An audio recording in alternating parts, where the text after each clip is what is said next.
Hi everybody, it's RPG Grandma. Another book. What is this? Swords and Spells, Fantasy Miniature Rules on a 1 to 10, 1 to 1 scale for use with Dungeons and Dragons. TSR Hobbies. What is this? It's the last supplement of original D&D before it split into basic and advanced. So, most of everyone's heard about chainmail. This is the updated rules, specifically designed for D&D. So, if you got a copy of chainmail, you got a copy of this. You can take the few things that aren't in here from chainmail that if you want and apply those, but you don't have to. So, you've all probably are aware that in old D&D and in advanced D&D, you were, when the characters got to a certain level, they were expected to sort of change their position from just a random adventuring nobodies or the wandering hero type to being a little more settled down, having some responsibilities, actually needing their own space, not staying at the tavern all the time or renting a room at Agatha's rundown motel for adventurers. They so it was encouraged that they end up with a castle, a keep, a wizard's tower, and they could get these things before they reached those levels, by the way, but usually ended up with followers and some soldiers, things like that, and things like wizard towers and keeps and castles and places like that. Abbeys, they require support from the community, and in return they usually give the community something back. Even an evil wizard who has his evil wizard tower needs guards and needs some way to feed those guards, needs craftsmen, needs so they'll have families and stuff. Suddenly your evil bad guy has minions, but he also has dependents. So society is a thing. And regardless of whether your player characters are good or evil, they are members of some sort of society or neutral. Guilds, organizations, orders. Even the evil guy can be the local hero because, evil guy saves village from marauding dragon who was there actually to steal the evil guy's gold. But, the villagers don't know that.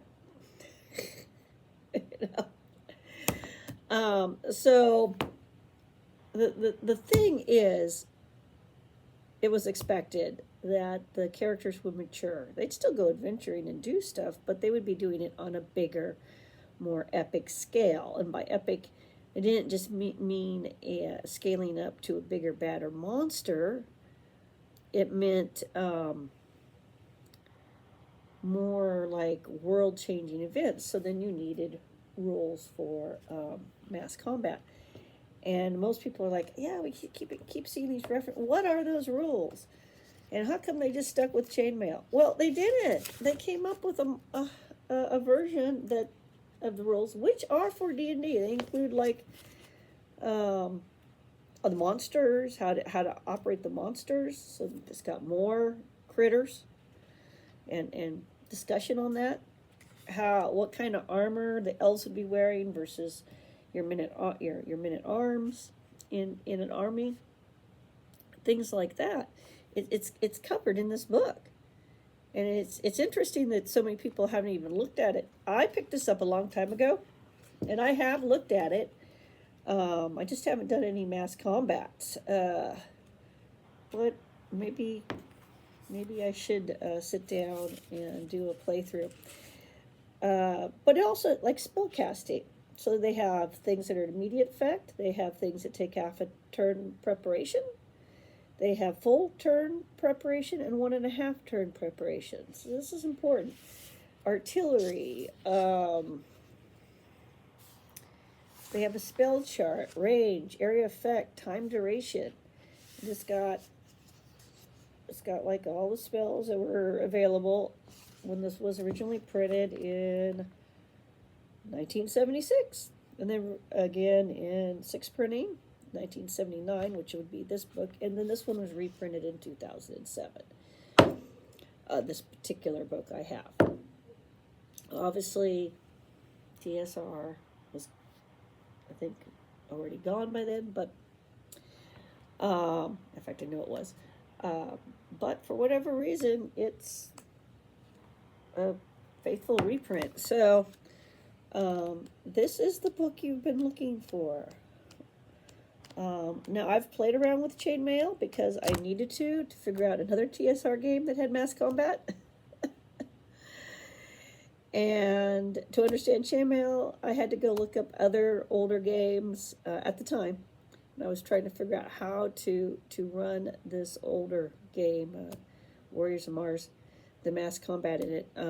I looked at other tactical games that were produced during the same time period, under the opinion that war gamers were aware of each other's games, and there would be similarity between the games. There was, and so that helped it make sense. This is written to help make things that aren't clear in Chainmail be clear for D&D.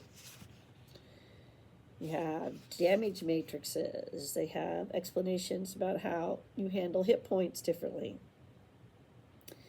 When to do one-on-one versus the more mass combat, all that stuff. This is the book. So if you're playing like Old School Essentials and you need an army book, track down a copy of this. It'll be helpful. Are there things in here that I don't think that is missing that were in Chainmail? Yes. That's why I'm like, you should really get both, so you can have things like the jousting rules that are in Chainmail. Those are cool. The some of the interesting little things that they felt that the different classes could do or would have on the battlefield for their level are in Chainmail. Like wizards can automatically just see in the dark. Like they just can't. So as a DEM, your judgment call, but I think wizards should just see in the dark. Makes total sense. They can totally see in the dark. That's how they read those books.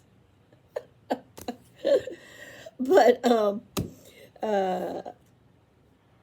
yeah, this has got what y'all been needing for those mass combat. I've got the other paper projects I'm working on, but I'm kind of like in my head going, I could make some abstract paper armies, and we could do like a capture a flag scenario. That's what I did with Warriors of Mars. We made a big army of 172nd Redmen, but had them set up for a larger scale, and then we played capture the flag over a statue, and we had a Barsoomian monster on the field and terrain and stuff, and we had fun. We had fun playing that old game that will never be in print ever again. So this is the book you need for D&D, for original D&D, mass combat. This is the book.